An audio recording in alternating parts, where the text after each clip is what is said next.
Alors sinon, votre travail, c'est quoi? Est-ce que vous considérez que vous avez du travail? Enfin, votre travail, c'est quoi? Eh bien, la notion de travail pour les mathématiciens est quelque chose d'assez difficile à faire comprendre. Alors, il y a les gens qui enseignent, ça c'est un travail, et un travail assez difficile. Alors, la recherche est aussi un travail, mais un travail qui est assez irrégulier et aléatoire. Est-ce que vous considérez que vous avez du travail? Quand on dit travail, c'est l'idée que vous recevez un salaire. Et qu'est-ce que vous fournissez en échange de ce salaire si on doit le décrire à quelqu'un? C'est en effet assez difficile à définir ce que je peux fournir en échange d'un salaire. Parce que je suis dans une situation assez exceptionnelle. Je suis ici dans un institut de recherche et la plupart de mes collègues mathématiciens vous diront qu'ici, on ne fait pas grand-chose. Par exemple, c'est pas vous qui avez tracé ces signes-là. Mais vous dites, vos yeux les ont vus et les ont compris. Ils auraient pu en tracer certains.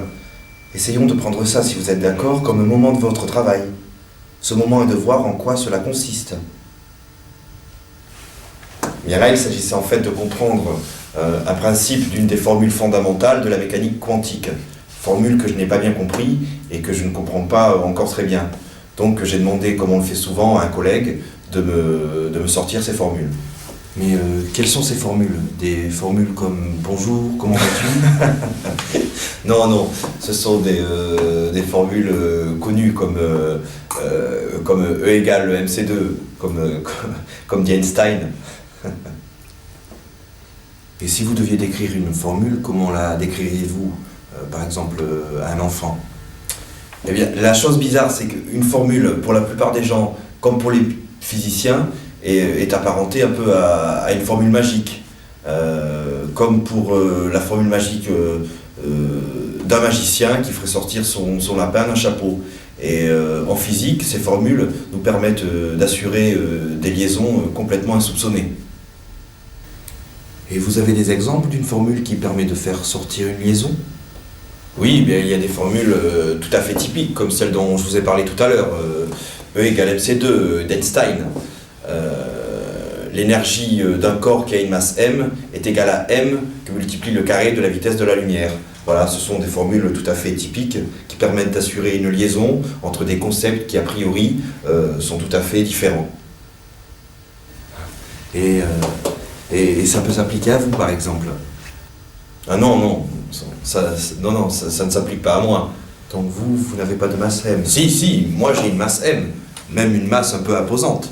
Mais je ne pense pas que ma masse joue un rôle quelconque dans ma vie. Non, en fait, il s'agit là d'un univers qui a priori est complètement séparé d'un univers de tous les jours. Si vous voulez, on a deux types d'univers. L'univers physique et l'univers de tous les jours. Alors, l'univers physique peut être décrit par des concepts à caractère mathématique, tandis que l'univers de tous les jours, lui, est décrit par le langage de tous les jours, le langage quotidien. Si à partir de ce moment, on reconnaît qu'il y a des possibilités de connaissances importantes qui sont en dehors du domaine scientifique, là, évidemment, on sort dans une large mesure des sentiers battus. Parce que, évidemment, la plupart des scientifiques vous diront qu'en dehors de la science, il n'y a pas de salut. Mais bon, c'est un préjugé de professionnel. Alors là, par exemple, est-ce que vous pourriez nous écrire quelque chose qui fait partie des choses que vous écrivez, par exemple? Oui, je peux vous faire une belle surface de catastrophe. Alors,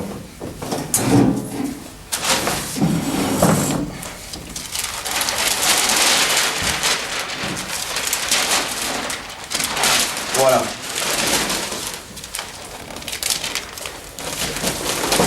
Alors, bon, ça c'est la surface que tout le monde connaît.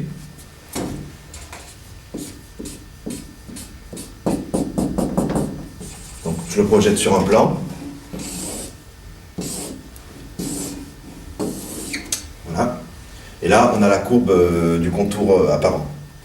Donc, on peut dire que ça, c'est une figure fondamentale que l'on peut trouver dans ce genre d'études de catastrophe.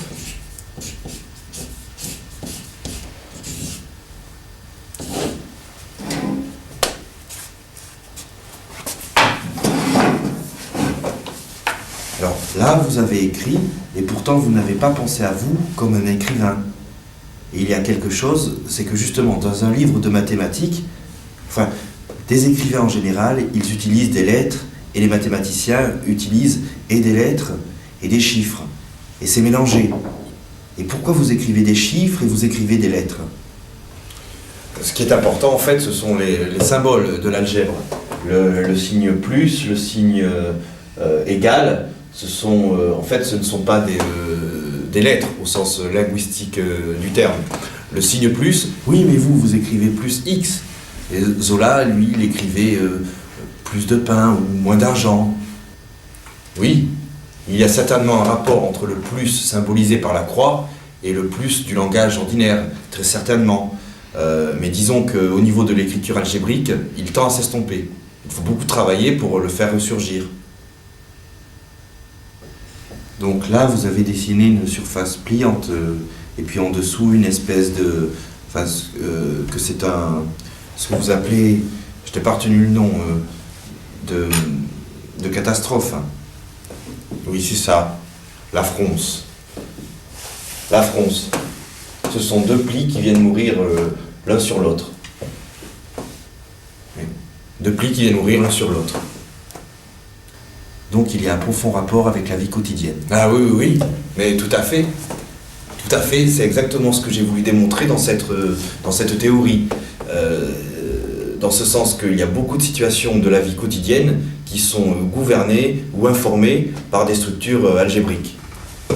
Ça peut paraître surprenant, mais c'est comme cela. Et est-ce que vous pensez qu'on peut prendre, par exemple, qu'on peut assimiler ça aussi par exemple, à un couple, quand il y a une dispute, que l'un des deux s'en va et va vers un troisième, que l'on peut situer ça comme... Très certainement, oui. Comme une Ça peut catastrophe. s'interpréter avec le même genre de formalisme. Et est-ce que ça pourrait se prévoir comme ça? Là, on rentre dans un domaine beaucoup plus difficile, dans la prédiction. En général, pas. On ne peut pas prévoir. Ce n'est pas une théorie prédictive, ce n'est pas une théorie de prédiction. D'ailleurs, quand j'ai présenté ma théorie des catastrophes au Japon, j'ai eu beaucoup de succès, parce que là-bas, on s'attendait à ce que ce puisse être une théorie capable de prévoir les tremblements de terre. Mais en vain, non, ce n'est aucunement possible.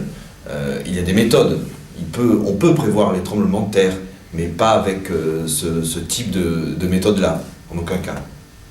Mais sinon, prévoir, du moins habituer la pensée à une autre manière, pour peut-être, à des moments, pouvoir prévoir s'il le faut.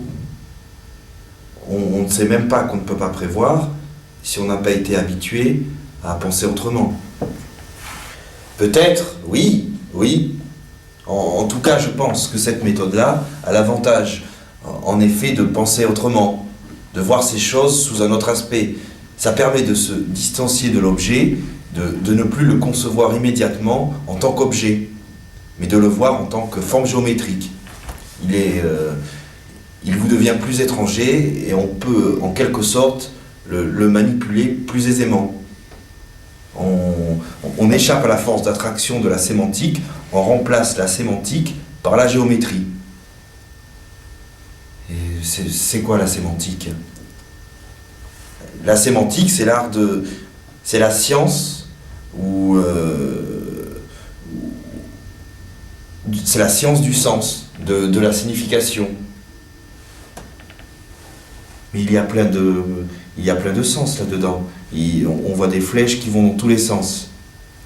Bien sûr, il y a beaucoup de sens, mais je parle du sens au sens où on l'entend dans la théorie générale du langage. C'est des symboles qui signifient quelque chose.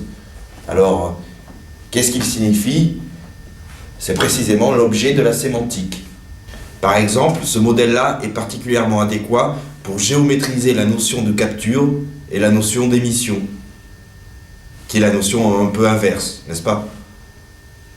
Quand vous dites une phrase, je ne sais pas, mon exemple typique c'est « quand le chat mange la souris ». Dans le phénomène décrit par « le chat mange la souris », vous avez deux actants, ou deux acteurs. Le chat et la souris qui sont spatialement disjoints, et à la fin du processus, quand le chat a mangé la souris, il n'en reste plus qu'un, c'est le chat. Le chat a triomphé de la catastrophe.